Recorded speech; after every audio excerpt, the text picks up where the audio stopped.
Hello there guys, welcome back to Younes Talks Football, welcome back to a brand new video. I got a smile on my face and it's a weird one, This is your review for Krasnodar versus Chelsea, which finished 4-0 to Chelsea on the night, and the scoreline is a bit flattering, but at the same time, weirdly enough, it's not. And it's because there were, for me, two completely different Chelseas that we saw in this game.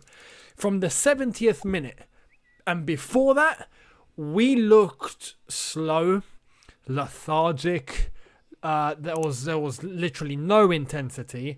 We were always going backwards. Everyone looked like they were on a hangover. I mean, it just looked like there was nothing going on. Absolutely nothing. And it was, thankfully the second penalty that we got and the second goal that we got thanks to Werner scoring that penalty and pulling it away. Once we changed the formation, a different Chelsea showed up. A completely different Chelsea showed up. And I'm going to explain everything towards the end of this video because that's a huge point to discuss.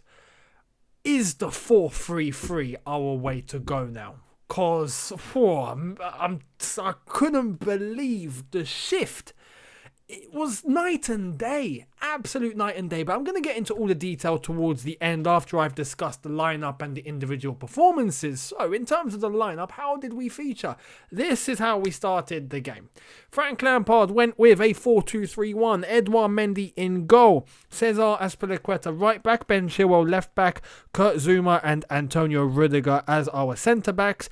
Kovacic and Jorginho as the two in a pivot, Kai Havertz in his number 10 role, Callum Hudson-Odoi on the left-hand side, Hakim Ziyech on the right-hand side, and Timo Werner up front.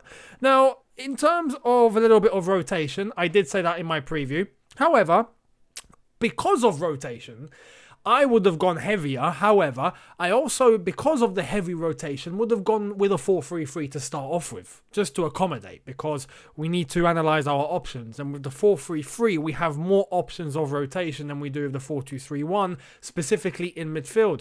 Jorginho, Kovacic, Jorginho, who has been playing, needs to play. You know what I mean? So had it been a 4-3-3, we would have more options, but I still would have gone with Jorginho as I put in my preview yesterday, and then the two 8s in front. Not Kai Havertz, because I would have rested him, but he played the entire game. And this is where I'm a little bit concerned. Players like Werner and Havertz played the whole game. Chilwell played 81 minutes. There are players where they're starting, they're playing each week and they're playing each game. I expect these names to play on Saturday against Burnley. And now they've done a full 90 and Chilwell almost a full 90 in Russia. They've got to fly back now to London. It's a Wednesday. They've got Thursday, Friday, Saturday, 3 o'clock. We're kicking off away at Burnley. I mean, it's a bit intense. And that's where I'm a little bit concerned. But there were some good performances. I have to say, though, I stress, in terms of good performances, good individual performances, not a lot prior to the 70 minutes, because once we reached that 70th minute and we switched everything up, was again where we looked like a different side. It's like you replace Chelsea with another Chelsea, and I commend Lampard for making the change, because now, as I've said, it's generated a talking point. But some of the individual performances that we saw before, where we were looking slow and we were looking... I can't even describe it. We just looked like we weren't bothered. We just didn't want to play football. It's just, Noel's passing was slow. Our movements were non-existent. We couldn't even pass 5 meters to someone else. We weren't making any movements. It was just, it's like nothing is going on. It was flat. And I started to question halfway through the game, is this tactical? Because I can't comprehend, and I refuse to believe that all of these players on the pitch are rubbish. I refuse to believe that.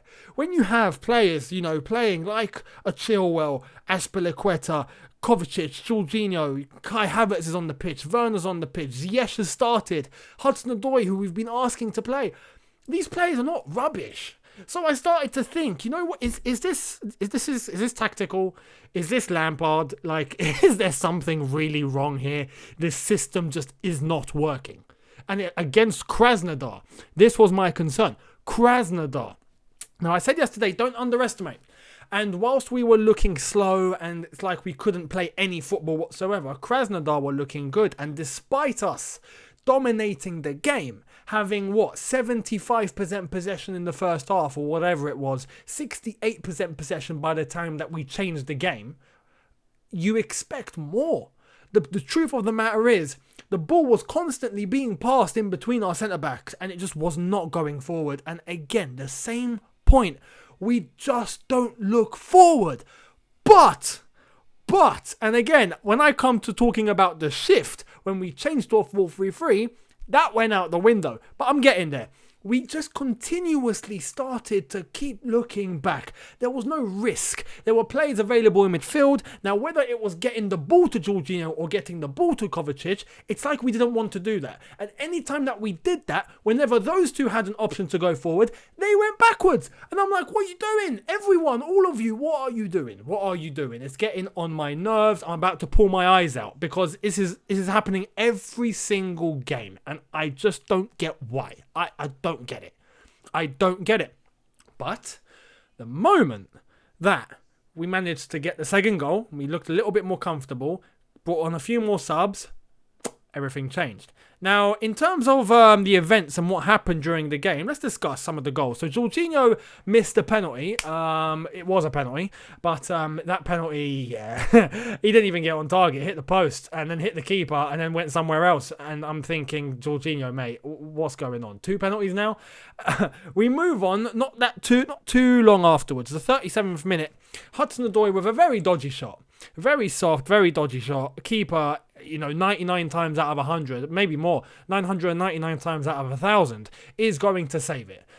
This keeper for Krasnodar absolutely bottled it. Some of you are going to say he took inspiration from Kepa. I'm not going to say that, even though I kind of just did, but don't hold me to that one.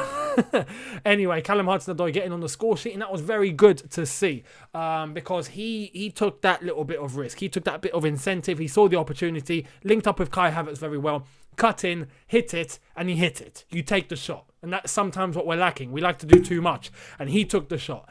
Now, it pays off. It hit the keeper and went in. Fantastic. I'll take that all day long. Later on, we finished the first half. It was 1-0. We were still looking really dodgy. There was no way that we were safe at that point. No way. And when we started the second half, we looked worse. I don't get it. 1-0 up against a team where we should be dominating. And by possession, we are dominating. We're just not doing anything with it. Once again, Timo Werner was looking isolated. Later on, we win another penalty. Timo Werner steps up because Jorginho has been taken off. Fantastic penalty. He rockets it into the roof at 800 miles an hour and shows you how to take a penalty. Now, I think it's clear to say that Timo Werner needs to be our first choice penalty taker from now on. Jorginho is the first since Oscar in 2015-16, I believe, to have missed 2 penalties in the same season. And Timo Werner stepped up, and no keeper in the world is going to stop that. The speed on it was just ridiculous. It's not going to be saved, and that is what you want from a penalty taker. Werner, for me, now needs to be the penalty taker. So again, this is where we begin to talk about the little transition that we had mid-game. So we brought on some subs. We brought on some subs in the 71st minute. N'Golo Kante came on for Jorginho. We had Christian Pulisic come on for Kovacic and Mason Mount come on for Hudson-Odoi. Shifted to a 4-3-3 now. No 4-2-3-1, no pivot. The two, Jorginho and Kovacic, have been taken off. Kante moves into a DM. Kai Havertz moves slightly to the right-hand side as a number 8 and Mason Mount on the left-hand side of a number 8. Now we are in a 4-3-3. Ziyech, Pulisic and Timo Werner. This is, you could say, our strongest midfield and attacking lineup. You could debate Mason Mount, because some are going to put Kovacic there, but cool, as a number 8, I'm talking about, not as a pivot. But we looked fantastic. At that point, we switched it up. Frank Lampard brought on these subs, and we looked absolutely immense. Everyone started looking forward. All of a sudden, there was loads of link-up play. Everyone was moving now. All of a sudden, we found some speed. I mean, it's like you turn the switch on, right? You turn the switch on, and now Chelsea are here. They're present. And I'm thinking, where was this? And the 4-3-3 just shows that this is a formation that just looks like all the boys understand, including Kai Havertz, who looked better in the number 8 than he did in the number 10 role. So, and I don't want to overestimate it too much because let's be honest, Krasnodar at that point were pretty much out of the game. But you can only come up against what you've come up against. And Chelsea changed the game for themselves. So, credit to Frank Lampard on that one, and credit to the subs that he brought on. Later on, he brought on Tammy Abraham and Emerson by taking Ziyech off just immediately after Ziyech scored the goal for the third, and Ben Chilwell made way for Emerson. Ziyech with a fantastic goal. Everyone involved in the move, and then Ziyech manages to dummy the defender, come back on the outside, slot it into the bottom corner. Very, very clever finish, and that's his first goal for Chelsea Football Club in his official games. And fair play to him. And then later on, Christian Pulisic gets the fourth with, again, this goal symbolises what Chelsea are capable of. And this is where I just looked and I thought, this is how we need to play from now on. This is it. This is it. This is what I've been asking for. I've been asking for everyone to think forward.